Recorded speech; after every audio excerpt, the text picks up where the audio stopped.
Alors vous êtes bien sur La Mauvaise Réputation, l'émission Chanson sur Radio FMR 89.1. Et maintenant, c'est le tour d'Alexandre.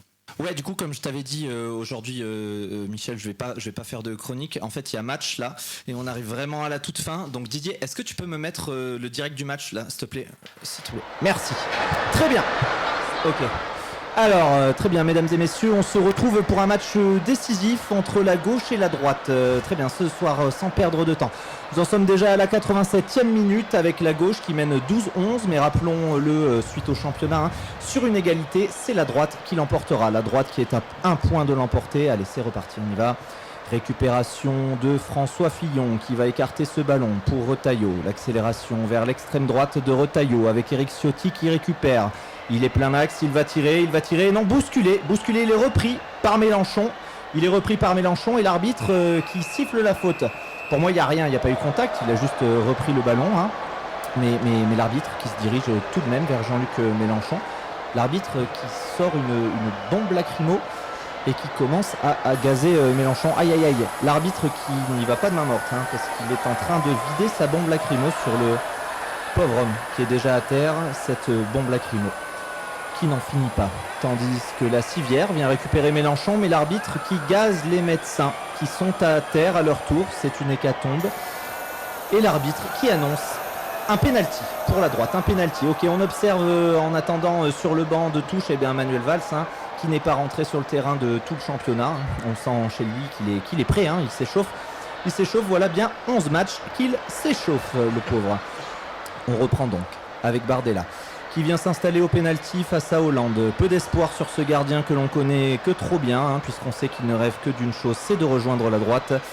On va voir ce qu'il en est aujourd'hui. Bardella qui se place et qui tire et ça passe sans grande surprise avec une superbe lucarne. Et oui, le gardien qui n'a pas bougé, hein, le gardien qui ne bouge toujours pas. Hollande qui semble rester fixe et non, le voilà qui saute.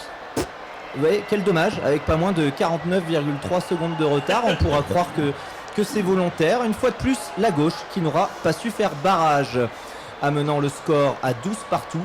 Une égalité favorable à la droite, bien sûr. Nous arrivons à la fin de ces 90 minutes. Nous reste donc 5 minutes de temps additionnel.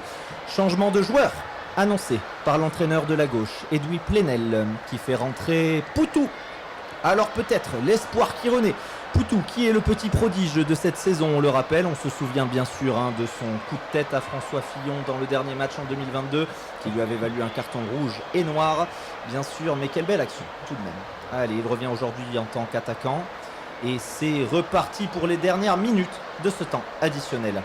Sur le terrain avec Sandrine Rousseau qui avance et qui passe au socialiste Olivier Faure, qui contrôle, il garde la balle, aïe aïe aïe, il garde la balle.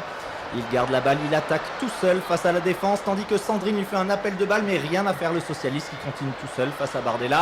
Et voilà. Et bien c'est le tacle, hein, Bardella qui le tacle, ça c'est carton rouge direct, hein, normalement. Olivier Faure qui reste au sol, aïe aïe aïe aïe. Et oui, l'erreur d'avoir voulu jouer solo. Toujours cette gauche qui ne réussit pas à jouer collective depuis le début de ce championnat, et avec en face une droite excessivement organisée, offensive. Hein. Et c'est un carton jaune pour Bardella. Mais c'est honteux, l'arbitre qui offre tout simplement à Bardella le droit de rester sur le terrain, l'arbitre qui serre la main de Jordan Bardella, l'arbitre qui fait un câlin à Jordan Bardella, l'arbitre qui crache sur Olivier Faure. Et on voit Sandrine Rousseau, hein, qui fulmine, hein, là, et ben, il y avait une belle occasion de s'associer effectivement, mais c'était sans compter sur l'ego du représentant du PS. Nous entrons dans la dernière minute, hein, de ce temps additionnel, plus qu'une dernière action a priori, le match est plié, hein, là pour la gauche, rappelons-le tout de même.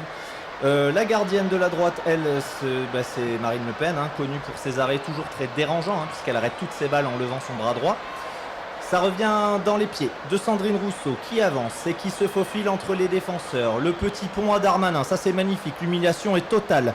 La remontée de Sandrine Rousseau qui dribble absolument tous ces vieux hommes blancs sans aucun problème. Un appel de Poutou sur le centre et la passe magnifique de Sandrine Rousseau. Enfin du jeu collectif, Poutou qui prend la balle, alors peut-être Philippe Poutou, Rousseau, Poutou qui rentre dans la surface de réparation, il y va, il tire, oui!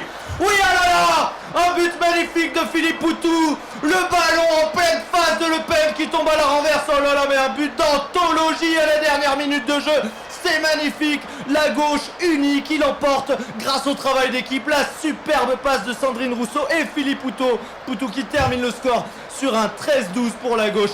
Je vous le dis, quand on a vu ça, on peut mourir tranquille. Attendez, l'entraîneur de la droite, Emmanuel Macron, bien sûr dévasté là, que l'on voit en train de discuter avec l'arbitre. Qu'est-ce que c'est? Ah non. Non, pas ça, non. Ah non, le but est annulé. Pourtant le ballon est bien rentré, tout le monde l'a vu, mais non, c'est officiel, le but est annulé. Ah, le match se termine donc avec une victoire de la gauche bien volée par la droite. Mais écoutez, on aura appris que lorsque l'écologie, le féminisme et l'anticapitalisme s'allient, on peut marquer des points, mais tant qu'on continuera à jouer selon leurs règles, on ne sera jamais considéré comme gagnant. Je pense sincèrement, mesdames et messieurs, qu'il est temps de ne plus respecter les règles et de commencer à jouer de manière peut-être un peu plus anarchique, avec peut-être un jour enfin la possibilité que rentre sur ce terrain le peuple. Oh là là. Waouh! Quelle performance. Eh bien, écoute, si j'avais su, je t'aurais demandé de ne pas faire un journal radio. Hein. Ouais, tu vois, ça tombe bien. Purée. Et